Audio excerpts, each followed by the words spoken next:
It's somewhere around 800 BC, and the city of Corinth is the most important port city in all of Greece.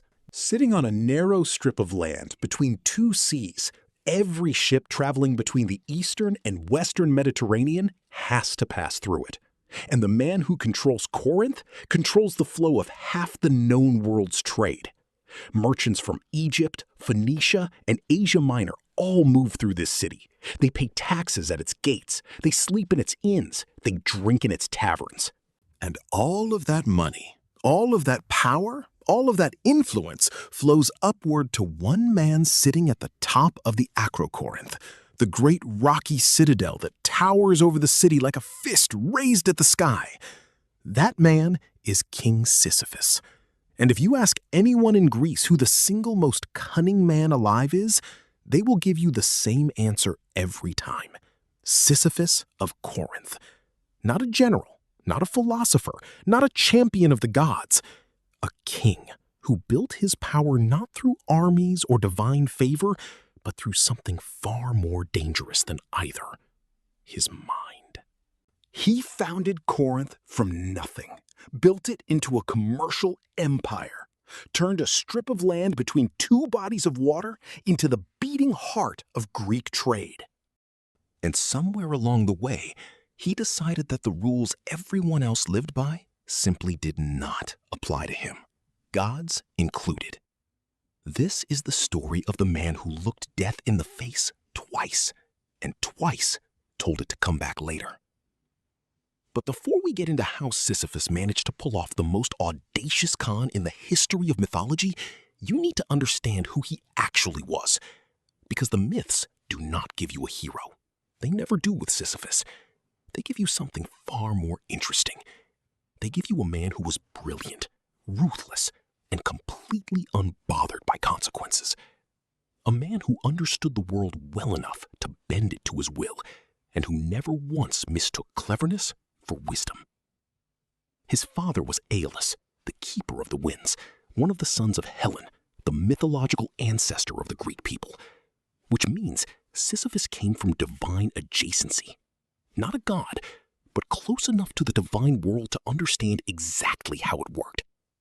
And he used that knowledge the way a card shark uses a marked deck, quietly, methodically, until the moment it mattered most. The ancient sources are not kind to him. Homer calls him the most cunning of men. Theognis calls him a cheat who escaped even death. And the myths record a long list of crimes that would make most kings blush. He killed guests who stayed in his palace, which in ancient Greece was about the worst violation of sacred law imaginable. Hospitality was not just a courtesy in that world. It was a divine obligation protected by Zeus himself. Murdering a guest was the kind of act that could bring the wrath of the gods down on an entire city. Sisyphus did it anyway. He was also a thief who preyed on travelers passing through Corinthian territory. He lied, he manipulated, he made deals he never intended to honor, and broke oaths he swore to gods. And yet somehow, through all of it, Corinth thrived. His people prospered. The city grew richer and more powerful with every passing year. Because whatever else Sisyphus was, he was a brilliant administrator and an instinctive ruler. The gods watched him from Olympus, and they were not pleased. But they were also, if we're being completely honest, a little bit impressed. Now, the trouble with being the cleverest man alive is that eventually you start looking for bigger games to play. And Sisyphus found one. One day, he witnessed something that nobody was supposed to see. Zeus, king of the gods, master of thunder, and ruler of Olympus, had quietly abducted a river nymph named Aegina. She was the daughter of Asopus, a river god, and Zeus had become obsessed with her, the way Zeus became obsessed with many beautiful beings, which is to say, suddenly and completely, and with total disregard for anyone else's feelings about the matter. He swept her away from her father and hid her on an island that would later bear her name. Asopus was frantic. His daughter was simply gone, and he had no idea where. He searched rivers and valleys and coastlines, and eventually found himself standing at the gates of Corinth. And Sisyphus watching from his palace walls, recognized an opportunity the way a hawk recognizes movement in the grass below. He called down to Asopus and said he might know something about where the girl had gone. But information like that, well, that comes at a price. The price was a spring, a freshwater spring on the hilltop citadel of the Acrocorinth called the Pyrene Spring, so that his city would never go thirsty, regardless of drought or siege. Asopus agreed, and Sisyphus looked him in the eye and told him exactly what he had seen. Zeus carrying Aegina away across the water to the island. The deal was done. The spring flowed, Corinth had its water source, and Sisyphus went back inside his palace feeling very pleased with himself. He had just traded state secrets about the king of the gods for real estate improvements, and he did not lose a single night of sleep over it. Zeus found out immediately. He always found out. And he was furious in the specific way that only an all-powerful deity who has just been publicly embarrassed by a mortal can be furious. There was no immediate thunderbolt hurled through the palace roof, no divine army marching on the city. Zeus was too precise for that kind of blunt response. He had something more permanent in mind.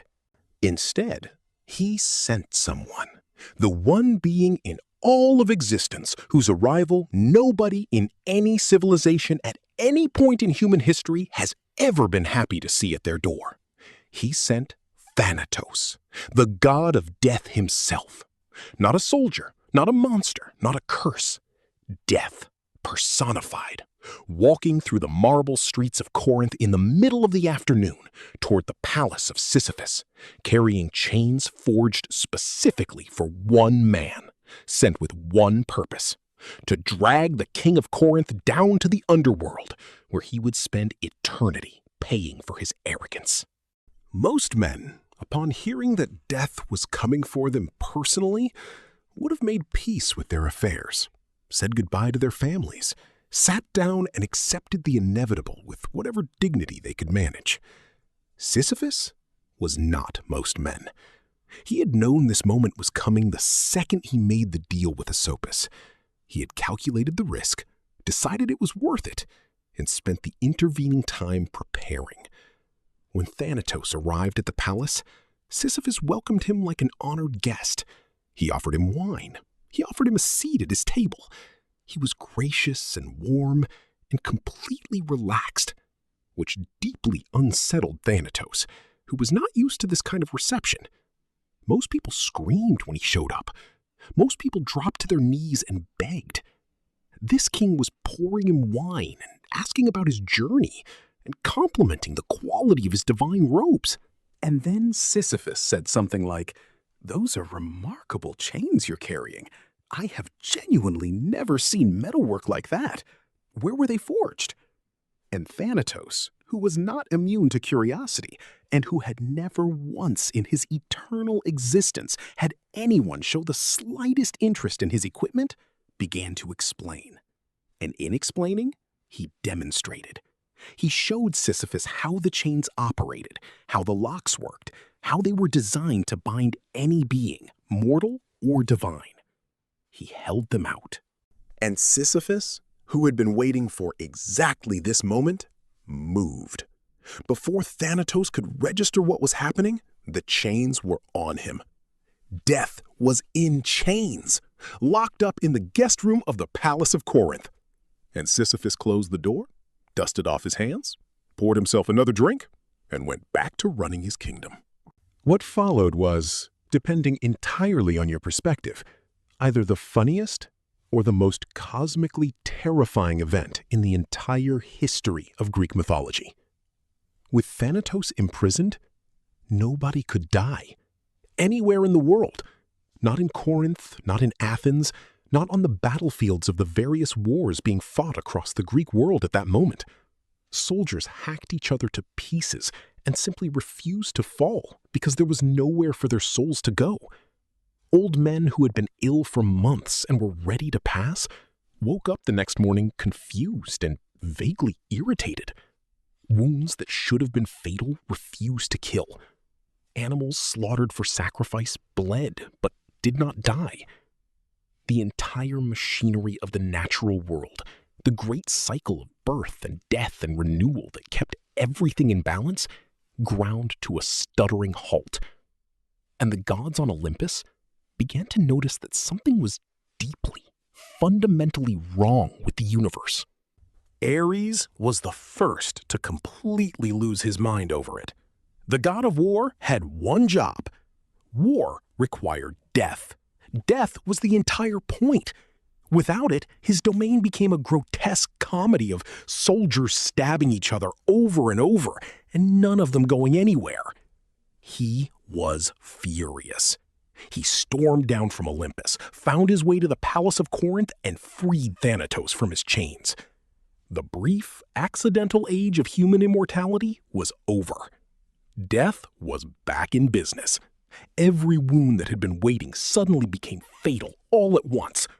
The backlog of natural deaths caught up with itself in a rush, and Thanatos, deeply humiliated and freshly unchained, went back to Sisyphus with far less patience for flattery than he had arrived with the first time. But here is where the second trick comes in. And this one is, in every way that matters, even better than the first. Before any of this began, before Thanatos first came to the palace, Sisyphus had gone to his wife Merope and given her very specific instructions. When he died, she was not to perform his burial rites. No funeral offerings placed at the tomb, no coins left on his eyes for Charon the ferryman, who carried souls across the river Styx into the underworld. No libations poured, no mourning rituals observed. Nothing. Simply leave the body and go about her business. Merope, who trusted her husband completely, even when she did not entirely understand him, agreed. And so when Thanatos finally delivered Sisyphus to the underworld and deposited him before Persephone, queen of the dead and wife of Hades, Sisyphus looked around at the gray asphodel fields stretching out in every direction. He took in the pale, wandering souls drifting aimlessly through the gloom. He shook his head slowly and sadly. He sighed with great theatrical weight. And then he got to work. He told Persephone that he had been gravely wronged. His wife, he explained with great wounded dignity, had failed to perform his burial rites. He had arrived in the underworld without honor, without offerings, without the proper ceremonies that every soul deserved regardless of how they had lived. He had not been given coins for the ferryman. He had not been mourned correctly. The sacred obligations of the living to the dead had been violated. He was deeply, personally offended by this. And more importantly, he said, it was a violation of divine law. The burial rites existed for a reason. They were not suggestions. They were sacred obligations, protected by the gods themselves. Obligations that Persephone, as queen of the dead, had a particular interest in seeing upheld. Persephone listened. She was not a foolish goddess. She was one of the most powerful figures in the entire Greek pantheon. But Sisyphus was good. He was very, very good. And somewhere in the structure of his argument, in the careful way he had framed his wife's failure not as a personal grievance, but as a violation of the very sacred law that gave the underworld its legitimacy, she found herself nodding. He was right. The burial rites mattered. Sacred law was sacred law. She gave him permission to return to the world of the living. Just briefly, just long enough to go back to Corinth, confront his wife for her failure, and ensure the proper ceremonies were carried out. Then he would return immediately. He swore it.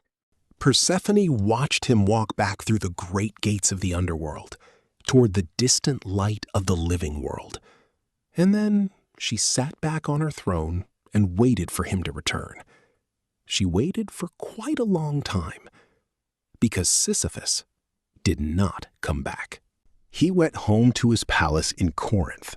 He sat down at his table. He poured himself a drink. He looked out at the sun setting over the sea below the Acrocorinth, and he smiled. And he resumed being king. He had just argued his way out of the land of the dead using a loophole he himself had manufactured before he ever arrived there. By instructing his wife not to perform the burial rites in the first place, he had created the exact justification he would need to convince the queen of the underworld to open the door and let him walk back out. The whole thing had been planned from the beginning, every step. The betrayal of Zeus, the chaining of Thanatos, the burial rite trap, all of it was a single connected scheme designed by one man to do the thing that no mortal had ever managed to do: defeat death. Not once, twice. He lived on for years, walked in sunlight that was never meant for him, ruled a city that had already mourned and moved on. The gods looked down from Olympus and fumed. But they also had to admit, quietly among themselves, that it was the most impressive piece of work any mortal had ever pulled off. Eventually, and inevitably, the gods sent Hermes to bring him back. Not Thanatos this time. They had learned their lesson. They sent Hermes, the messenger god, quick and clever and impossible to deceive, because he had invented deception in the first place. Hermes went to Corinth and brought Sisyphus back to the underworld by force. No tricks, no chains, no flattery. Just a firm divine hand on the shoulder and a one-way trip back through the gates. And this time, the door did not open again. The judges of the dead, Minos and Rhadamanthus and Aeacus, looked at the full accounting of Sisyphus. The murdered guests, the stolen secrets, the chaining of death itself, the manufactured escape from the underworld, the years of stolen life spent basking in a sun he had no right to see. And they conferred with Zeus.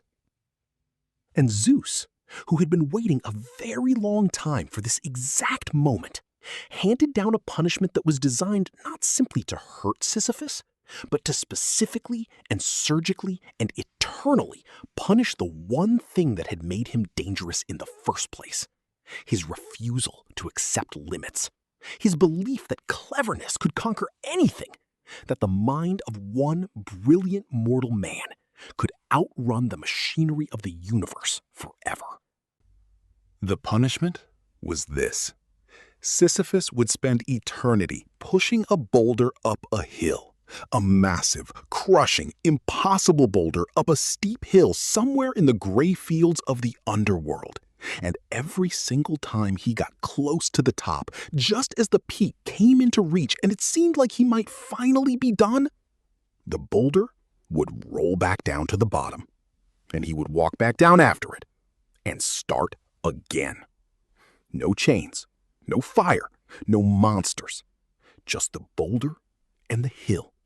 And the reset, over and over and over, without end, without variation, without hope of completion, forever. To some people, this sounds merely exhausting. But think carefully about what it actually means for a man like Sisyphus. He is not being punished with pain. He's not being punished with humiliation or isolation or darkness. He is being punished with futility. Every push up that hill is an act of pure will, of effort and determination, and the same relentless forward motion that built Corinth from nothing and tricked the god of death and argued its way out of the underworld.